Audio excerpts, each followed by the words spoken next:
Hello everyone, my name is Brittany. Welcome back to my channel where I give you a dose of that entrepreneur and reseller lifestyle. Today, all I'm going to be talking about is how to ship how to do an international label through eBay.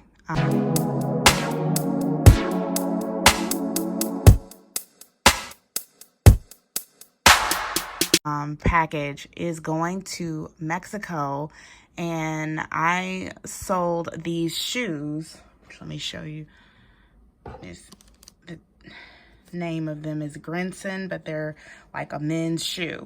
Okay, I inflated the shipping a little bit because if your item is under 2 pounds and then you put it right at what it weighs and then you have to use a label that's a little bit over 2 pounds, what I learned in the past from doing an international order is that I needed to inflate that a little bit to leave room for the packaging and stuff like that in the box and stuff like that. So if it's really close to 2 pounds, I always put a few extra ounces so that way I'm not stuck paying that shipping, because the last time I had an international order and it was really close to 2 pounds, I ended up having to pay the extra because it went over the 2 pounds, and it was like, you guys, I think it was like $15 or $20. It was a lot of money. So, and cut into my profit quite largely. But this time I'm not going to have that problem. I'm sending it through UPS, or USPS, I'm sorry, Priority International Mail. So it's saying that it's 2 pounds and 10 ounces. Okay, so you guys, I figured out what it was. Apparently the address had a little, there was a little error in the address, this number 68. But what I'm going to do, because this package just comes with the normal standard insurance, I'm going to go ahead and pick the ship the insurance and pay the $2.83, which makes the total, is the buyer paid $53.10, so it makes the total $53.28. I'm going to go ahead and use up that whole allowance, which normally I just, obviously if it was a little extra, it would just go into my account, but I want to make sure these are insured because it's $75 and I don't want to just absolutely just lose that. So in this case, I am going to pick ship with insurance so that way I can get my money back if for some reason something goes wrong with this address, because I did have to tweak it just a little bit. It said there was too many characters. There was no room for an apartment number. And when I went in and looked up this address in Mexico, it is an apartment complex, and I'm not 100% sure if this person has put this information in correctly. So I'm going to cross my fingers and go ahead and get this package out today. But what I did is I put in these dimensions as well. Like right here where it says this is a shoebox, I put in 7 by 5 by 14. In the dimensions portion of this, I'm not putting it up closer because I don't want to actually show the address, because we can't do that. So it says over here in the right hand corner that I will be paying $53 for this one. This is just something else that sold that day. But right up here, this is where you would go in to fill out the custom form. And then in the custom form, everything's already filled out. So you don't actually have to do anything. It just says that that's a Grinson. It tells you, it gives you the description, and says quantity, it's just one. It's valued at $75. The weight is 2 pounds and 10 ounces, which actually is a little less, but after I add in my little food stuff, it's going to be a little bit over 2 pounds, so that would be actually correct for what the buyer has paid. Everything else under here, I never have to worry about filling that in, so I would not worry about that. But here in comments, sometimes I might put shoes, but I'm not even going to do that because it's not necessary. This is already filled out, and so now you're just going to go ahead and go and print your labels for both of these items, and I will go to the next step. All right, so I went ahead and reviewed the labels, and I decided it is time to go ahead and print those bad boys out.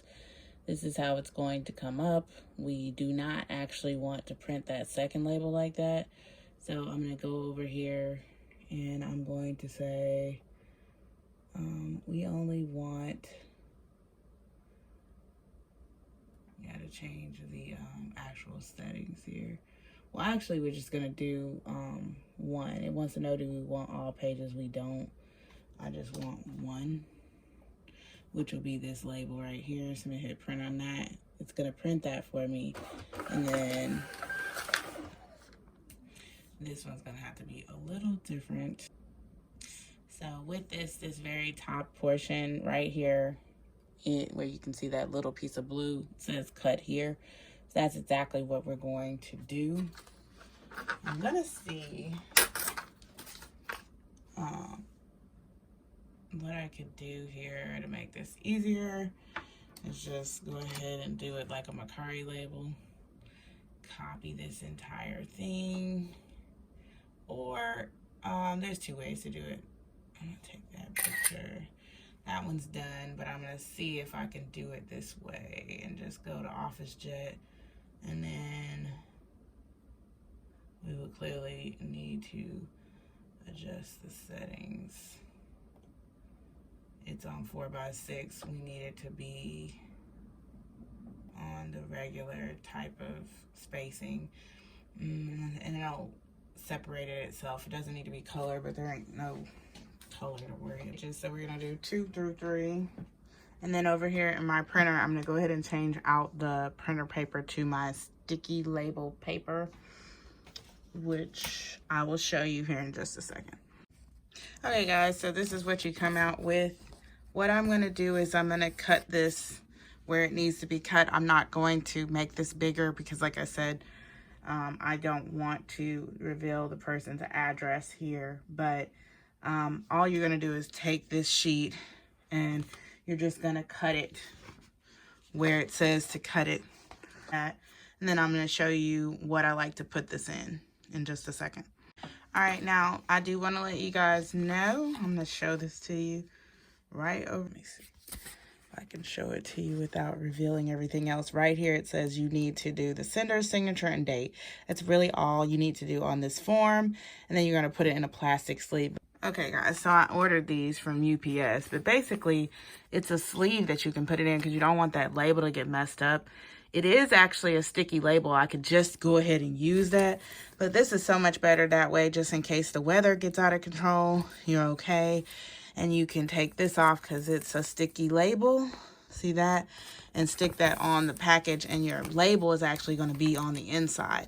I'd even go as far as to maybe put a strip of tape here and a strip of tape on the bottom so it does not come off. You want to make sure it gets to them, but we have insurance on this, so this is going to be good to go. And I don't normally use the insurance because you don't generally have to, but because there was a little tiff with that address, I just want to make sure that's there.